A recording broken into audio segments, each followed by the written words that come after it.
100% job గ్యారెంటీతో ISTTM business school admissions open. దేవుళ్లకు నాగసర్పాలు రక్షణగా ఉంటాయా? దేవుళ్ల సంపదను తమ విషపు కోరలను అడ్డుపెట్టి సురక్షితం చేస్తాయా? కలియుగంలో కూడా ఇది సాధ్యమేనా? పూరిలోని జగన్నాథుడి ఆలయం కింద ఉన్న శ్రీక్షేత్ర రత్న భాండాగారంలోని నగలకు గిరినాగులు, విషసర్పాలు కాపలాగా ఉన్నాయా? అందుకే రత్న భాండాగారాన్ని తెరవటం సవాల్గా మారుతుందా? ఇదే ఇవాల్టి ఇంట్రెస్టింగ్ స్టోరీ.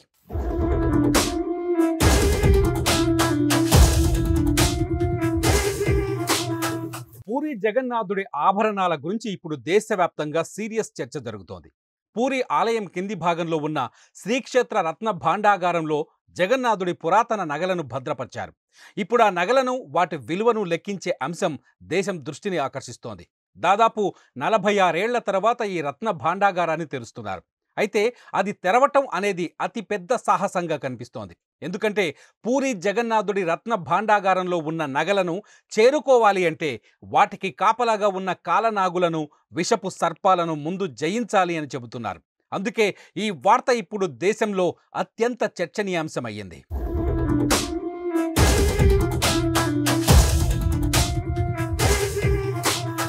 ఇది నిజమేనా?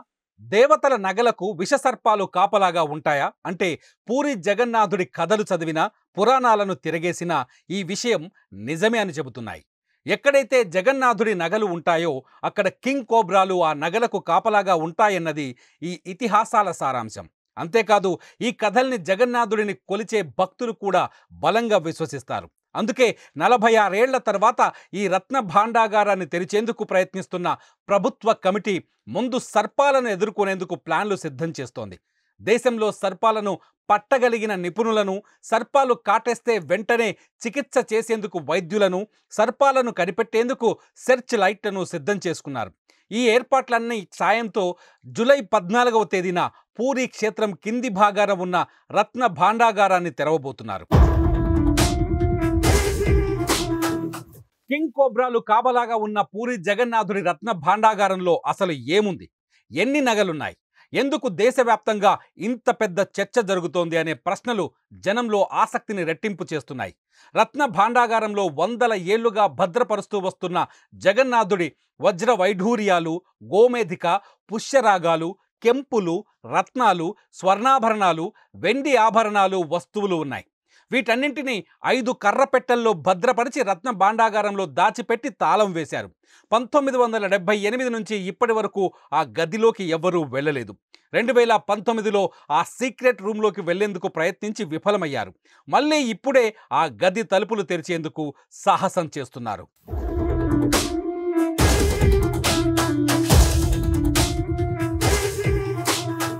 రత్న భాండాగారంలో మొత్తం పూరి జగన్నాథుడికి చెందిన 12,831 భరీల బంగారం ఉంది.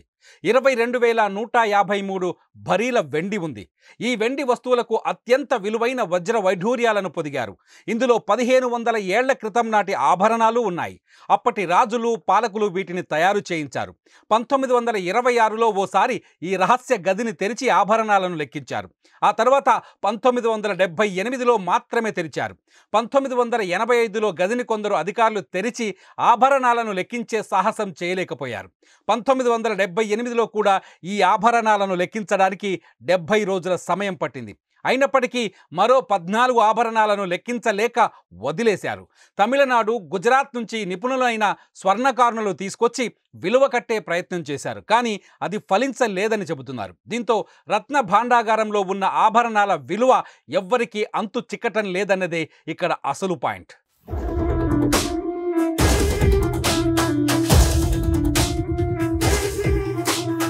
అసలు ఈ నగలు లెక్కించాలనే డిమాండ్ ఎందుకు బలంగా తెర మీదకు వచ్చింది అంటే ఒడిశా హైకోర్టులో ఓ భక్తుడు వేసిన పిటిషన్ వల్ల.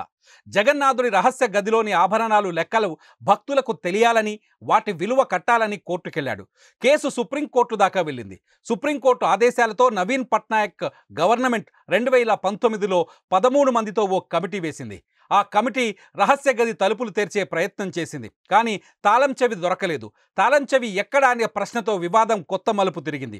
చివరికి ఆ గది డూప్లికేట్ తాళం చెవిని పూరి కలెక్టరేట్లోని కనిపెట్టారు. అయితే మొన్నటి ఎన్నికల్లో రత్న భాండాగారం ఆభరణాల లెక్కింపు కూడా ఓ రాజకీయ అస్త్రంగా మారింది. తాము గెలిస్తే ఆభరణాలను లెక్కిస్తామని బీజేపీ మాటిచ్చింది. ఆ మాట ప్రకారం తాజాగా విశ్వనాథ్ రథ్ అధ్యక్షతన మరో 16 మందితో కమిటీని నియమించింది. ఆ కమిటీ ఇప్పుడు ఆ గది రహస్యాన్ని ఛేదించేందుకు సిద్ధమైంది.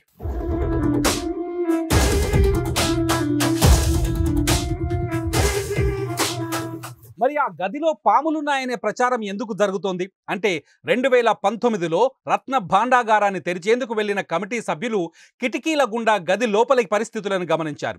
అప్పటికే ఈ గది లోపలి భాగాలు కూలిపోయి కనిపించాయి. వర్షపు నీరు వెళ్ళిందని, చిమ్మ చీకటిగా ఉందని చెప్పుకొచ్చింది కమిటీ. అంతేకాదు పూరి ఆలయ ప్రాంగణంలో కొన్ని నిర్మాణాల పనులు చేపట్టినప్పుడు అనేక సర్పాలు దర్శనమిచ్చాయని, ఇప్పుడు ఆ గదిలోనూ కింగ్ కోబ్రాలు ఉంటాయని అంచనా వేస్తున్నారు. గతంలో నవీన్ పట్నాయక్ నియమించిన కమిటీల నివేదికలు బయటకు రాకపోవడంతో ఈ అంశం రాజకీయ రంగు పులుముకుంది. ఈ నేపథ్యంలోనే ఇప్పుడు విశ్వనాథ్ రథ్ కమిటీ ఏర్పడి ఆభరణాల లెక్కింపునకు ముందడుగు వేసింది.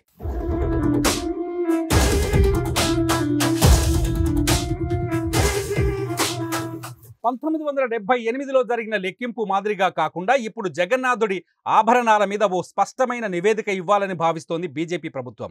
అందుకే నిపుణులను సిద్ధం చేసింది. నగల విలువను అంచనా వేయటానికి వాటిని రహస్య గది నుంచి మరో ప్రాంతానికి తరలించాలని, పాడైపోయిన నగలకు మెరుగులు దిద్దాలని కూడా నిర్ణయించింది. 1978లో విలువ కట్టకుండా వదిలేసిన ఆ 14 ఆభరణాలకు కూడా విలువ కట్టాలని ఆలోచిస్తోంది. దీంతో పాటు తాము ఎంతో భక్తి శ్రద్ధలతో కొలిచే పూరి జగన్నాథుడి ఆస్తుల గురించి భక్తులు కూడా స్పష్టత ఉండాలని ప్రభుత్వం భావిస్తోంది.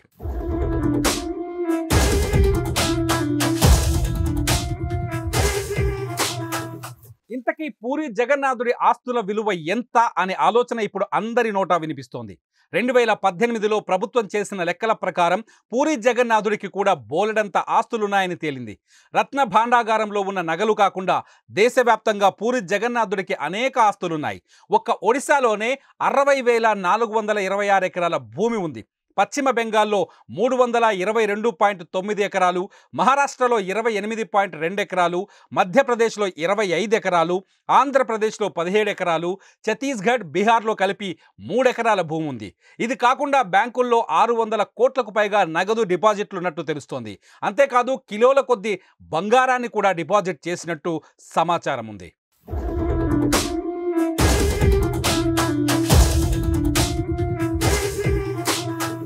జూలై 14వ తేదీన శ్రీక్షేత్ర రత్న భాండాగారం రహస్యం తేలిపోతే పూరి జగన్నాథుడి ఆస్తులపైన స్పష్టమైన నివేదిక వచ్చే అవకాశం ఉంది. అంతేకాదు ఆ నగల భద్రత పైన ఉన్న విమర్శలకు కూడా సమాధానాలు దొరుకుతాయి. అయితే ఇక్కడ ప్రశ్న ఒక్కటే, పూరి జగన్నాథుడి రత్న భాండాగారాన్ని అధికారులు చేరుకుంటారా, సర్పాలను ఎదురించి ఆ నగల పెట్టెలను వెలికి తీసుకువస్తారా అన్నది. మరి మీరేమంటారు? కామెంట్ చేయండి.